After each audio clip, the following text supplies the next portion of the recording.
یک ساکن شهر نوسیبیرسک روسیه با نام ایوان توانسته است به واسطه دادگاه تاجیکستان 6 ماشینش را که سال گذشته از افتاپارک او در نوسیبیرسک دزدیده و به تاجیکستان برده بودند پیدا کند و برگرداند. ماشین ها را شهروندان تاجیکستان اجاره گرفته، مایک‌های هانو را کنده گرفتند و ماشین ها را برای انتقال به شریکان خود داده خودشان با هواپیما رفتند.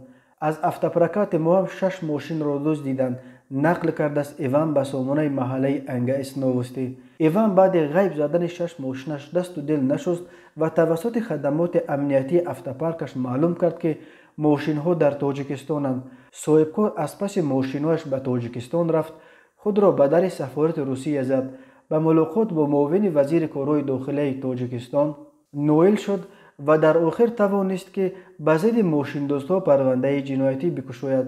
در نهایت دادگاه یکی از نایه‌های دوشنبه 4 نفر از ماشین دزدها را جریمه بسته و وظیفه دار کرد که 3 ماشین طبقه خوندای سالیاریس را به جبر دیده برگردانند. چند روز پیش مرافع پرونده دزدی 3 ماشین دیگر او، یکی طبقه کیه و دیگر طبقه داتسون نیز به انجام رسید. این بار اول بود که در تاجیکستان چنین پرونده گشودند. پیش می گفتند که روید در روسیه پرونده گشایید، ولی با چنین پرونده ها تا حالا یگان ماشین برگردانده نشده است. ماشین های ما را برگرداندند ولی آنها را تا حال به روسیه آورده نتوانستیم چون که سرحد بسته است. 1 ماشین را ما در تاجیکستان الکی فروختیم. 5 ماشین دیگر منتظر گشوده شدن سرحدند، نقل کرده است ایوان.